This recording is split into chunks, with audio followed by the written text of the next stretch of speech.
Hey guys, welcome to the finale episode for the Solstice Coupe.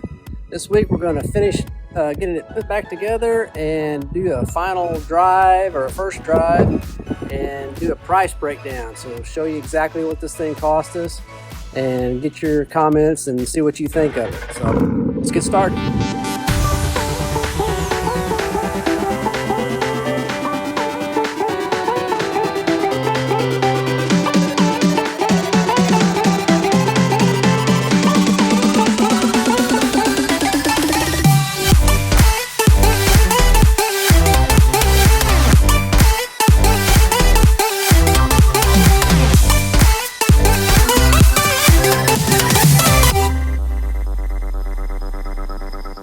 Given the damage that was done to it, I'm pretty happy with it. This front gap here, I'm really happy with. That turned out fine. I mean, I can't tell anything was ever done. I'm still not 100% happy with this back door gap. You can see we've got a normal gap up here. That's about the way it should look, but it gets tight down here. And I've adjusted all I can do, and so that's just the way it's going to have to be. So I'm not 100% happy, but at least it's passable and looks good from, doesn't look like, if you didn't know it, you could not ever tell anything that ever happened to the car. But I noticed a while ago, one of these grills is cracked. So I cannot fully assemble it and get it put on without that. And one other thing I want to do before I start working with this front bumper is I'm going to replace this fender liner. It's got some broken out tab areas there and down there, and this one's it's cracked here, and those things are really bad about that. I don't know if they dried out or what.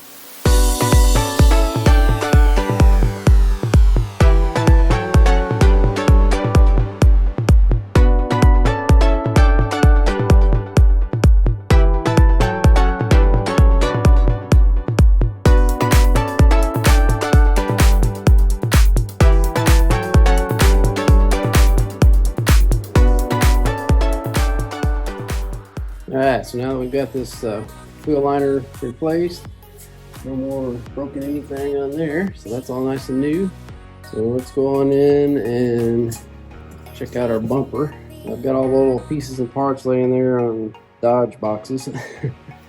There's our bumper, so let's start with getting the fog lights installed, and then we'll start working on all the little pieces.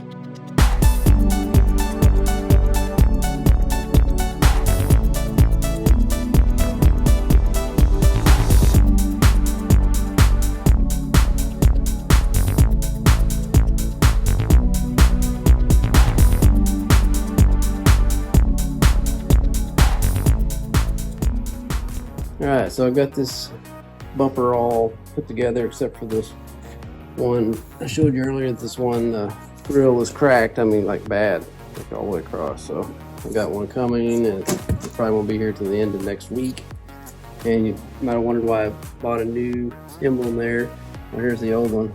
I hate to put an old faded out one on a new looking car. So.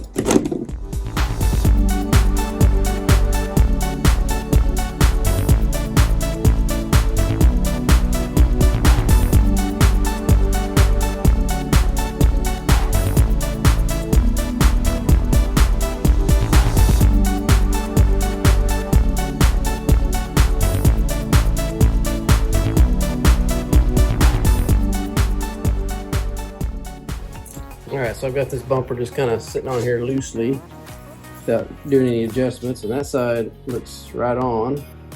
And this side, the bumper is in too far, so I'm going to have to get in there and loosen up some screws and adjust it out a little bit. So I'll play with that, and then I'll show you what I got done. She was so beautiful. Her presence in my life has escaped me. And then there was another. Until she was gone. A lifetime of loves. A lifetime of loss. The Rebuild It playlist on YouTube relive the memories.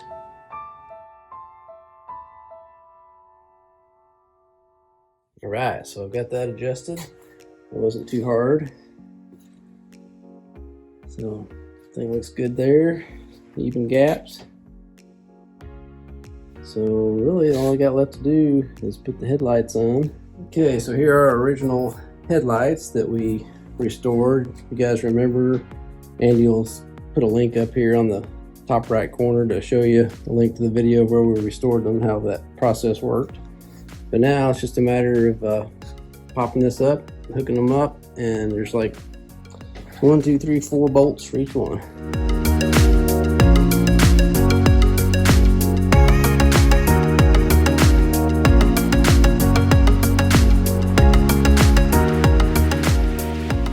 Alright, so the lights are in. Let's see how it looks. Alright, finally a Solstice again. Man, that bugs me that this one grill is missing. I gotta wait a week to get it in. So anyway, everything's done but the grill, I think. Oh, I forgot. I guess I better check and make sure the lights actually all work. Alright, so it's been a few days and I just got the car back from the alignment shop, and they did get everything in alignment, so that's good. That's always a worry. You always worry about, you know, something not being able to go fully back into alignment after a wreck, but the rear wheel did, so everything's good on that. But if you'll remember, I had lights on the dash, an ABS light and a traction control light, and they said that had nothing to do with that back, but that I have a bad electronic brake control module, an EBCM, which on this car is right there. You see that module connected to that brake box there. So that's got to come off and a new one put in, and then have it reprogrammed. So it's hard to see in there, but there's a big wiring harness that goes right there into the side of it. It's gonna be hard to get off, but so once I get that off, get that replaced, but I can go ahead and take it to the highway patrol and all that and get it inspected. That's not going to affect that. So I'll show you. I thought, well, when I first heard that, I thought I'll just go get one off the parts car. The Coupe is a 2009 and this parts car is a 2006, and there is no EBCM at all there. So there's just like the little, where all your brake lines go in there, like a little block, and nothing. So had to order it new, which I probably would have anyway, because it has to be the right one to match the computer. So that's coming, and it'll probably be at least a week or maybe 2 before it gets here, because they're back ordered. So like everything's back ordered. All right, so here is the status on the EBCM, electronic brake control module, that is down here. I have ordered it, and it has been at least a month since I've ordered it. It's in the same boat as the rest of anything with the computer chip in the United States right now. Everything is back ordered, and so I am still able to drive the car.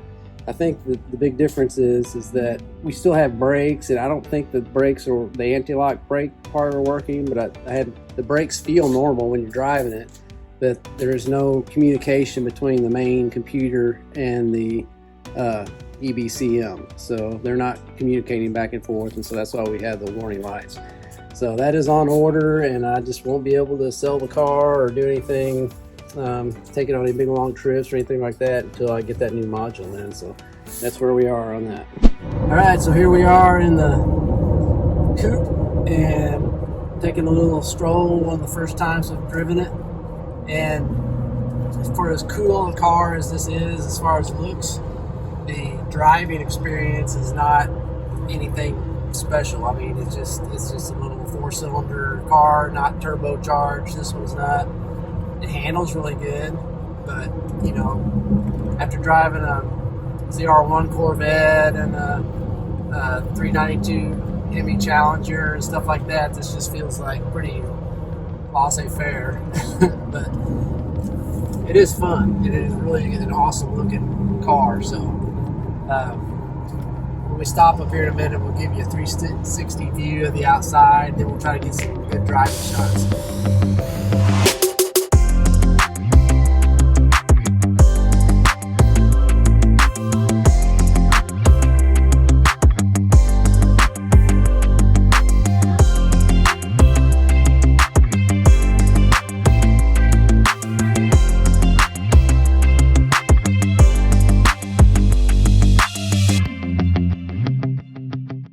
Alright, so let's take a look at the interior on the coupe. It's pretty much the same thing as the rest of the Solstices.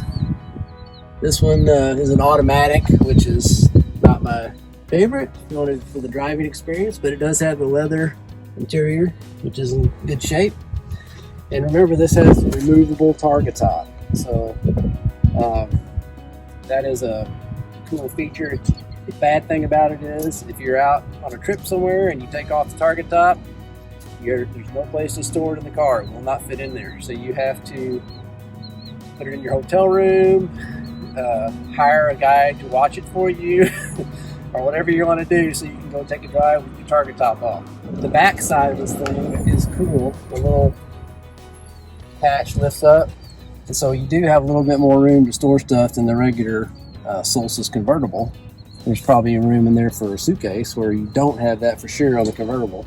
And your drink holders are back here, remember, so this is a little tray sliding out between the seats. The guy in the passenger side reaches across this way and puts his drink in that hole, and vice versa. You have a couple little spots in here that come apart to store things down below. So that's where your pump is and all that there, if you're tired, since there are no spares in any Solstices. That's that.